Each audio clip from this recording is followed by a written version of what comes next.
বিসমিল্লাহির রহমানির রহিম। দেশ এবং দেশের বাইরে থেকে যারা দেখছেন সকলকে জানাই আন্তরিক অভিনন্দন। প্রিয় সংগ্রামী, আজকে একটি বিষয়ে আমার নজরে আসলো আর কি। আমি দুটি প্রশ্ন তাদের করেছিলাম। সেটি কেমন?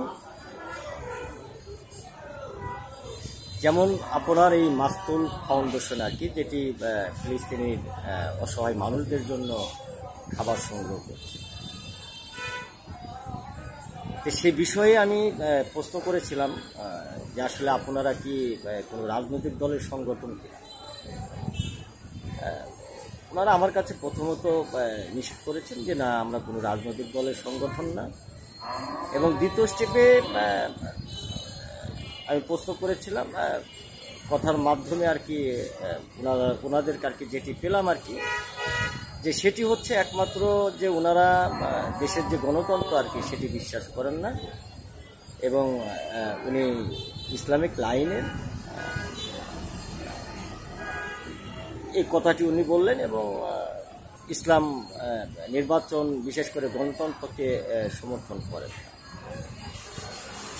এখানে একটি বিষয়ে আমরা কিন্তু আজকে দেখছি, বিশেষ করে ইলেকট্রনিক মিডিয়াগুলোতে কিন্তু আমরা অলভাবে কিন্তু সেটি প্রচার হতে কিন্তু দেখছি।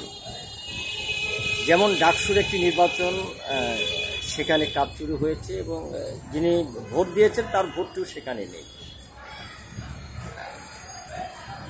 আমরা আসলে একটি ইঙ্গিত বহন করছি আর কি। সেটি অবশ্য আমার কথাগুলোর মধ্য দিয়ে যদি দেশের যারা প্রবীণ, বিশেষ করে যারা রাষ্ট্র নিয়ে আলোচনা করেন, রাষ্ট্র নিয়ে চলাফেরা করেন এবং রাষ্ট্র বিষয়ে যারা সকল সময় কথা বলেন, সেটি সংবিধানের ভিত্তিতে হতে পারে, গণতন্ত্রের ভিত্তিতে হতে পারে, এবং যারাই আজকে রাজনৈতিক দল হিসেবে বাংলাদেশে রয়েছেন, আমি তাদেরকেই মেসেজটি আসলে পৌঁছে দিতে চাচ্ছি।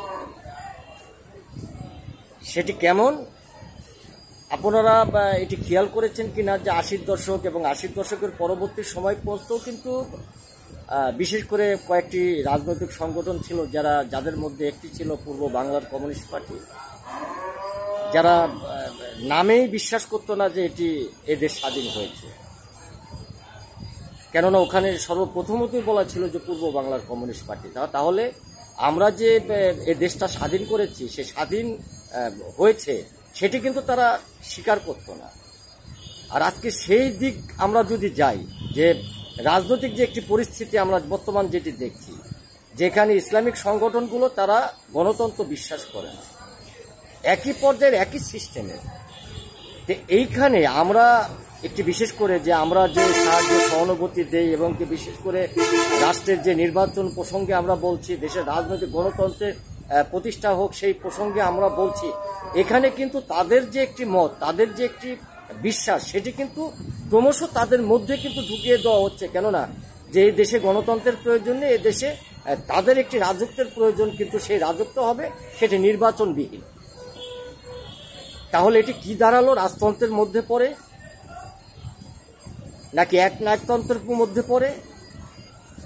এই সকল ধারণাগুলো কিন্তু আমরা কিন্তু আজকে যারা যুব সমাজ যারা গড়ে উঠছে, আমি সেই সকল আমি ওনাকে দোষ দেব না, ওনাদের দোষ দেব না। কেননা যে ওনার আসলে সেই মাথাটি আসলে তৈরি হয়েছে কিনা, যে জ্ঞানটি তাকে দেওয়া হয়েছে, সে কিন্তু সেইভাবেই বিশেষ করে গড়ে উঠছে বর্তমানে। আমার প্রশ্নটি হচ্ছে, এই ধরনের যে আলোচনা, বিশেষ করে এগুলো কিন্তু একটি সংঘবদ্ধ বিষয় কিন্তু বোঝা যায়, এবং এগুলো একটি বিশেষ করে সাংগঠনিক পর্যায়ে এটির একটি বিশাল প্রভাব কিন্তু আমাদের দেশে কিন্তু চলমান রয়েছে। তো সেই জায়গাগুলোকে যদি আমরা আসলে এখনো পরিবর্তন করতে না পারি, তাহলে আমার যেটি মনে হয় যে আসলে বিশেষ করে বাংলাদেশের যে নির্বাচন, আজকে যে ডাকসু নির্বাচন নিয়ে সেখানে একটি আলোচনা এসেছে, এমন আলোচনা রাষ্ট্র গঠনের বিষয়ে কিন্তু আসবে, এবং সেই জায়গাগুলো কিন্তু আমরা এড়িয়ে যেতে পারি না। দেশের যারা প্রশাসন রয়েছেন, দেশের যে সকল সচেতন মানুষ রয়েছেন, আমার মনে হয় যে আমার কথাগুলোর মধ্যে হয়তো কিছু অংশ আপনারা পেতে পারেন। সেই জায়গা থেকে আপনাদের সচেতন হওয়ার জন্য বিশেষ করে, এবং তাদের সঠিক পথে ফিরে নিয়ে আসার জন্য আমি আহ্বান জানাবো। যেন আপনাদের বক্তব্য এবং সকল বক্তার মাধ্যমে তাদের এই সকল রাষ্ট্রবিরোধী যে আলোচনাগুলো, রাষ্ট্রবিরোধী যে কর্মকাণ্ড, সেগুলো থেকে যেন তাদের ফিরে আনা যায় এবং তাদের একজন সুস্থ মানুষ হিসাবে এবং দেশের গণতান্ত্রিক প্রক্রিয়ায় তাদের সকল সময় রাখা যায়, গণতন্ত্রের প্রতি তাদের যে বিশ্বাস সেটি যেন অর্জন তারা করতে পারে, সেই দিকগুলো লক্ষ্য রেখে আমার মনে হয় দেশের রাজনৈতিক দলগুলো যদি সিদ্ধান্ত নেয় তাহলে অতি নিকটতম সময়ের মধ্যে তাদের আমরা একটি বিশেষ করে একটি জায়গায় আমরা নিয়ে আসতে পারবো যেটি দেশ এবং জাতির জন্য অনেকটাই লাভবান এবং সচেতনতামূলক কাজ করবে। তো সেই দিকগুলো লক্ষ্য রাখার জন্য আজকে আমি সকলকে আহ্বান জানাচ্ছি। ধন্যবাদ।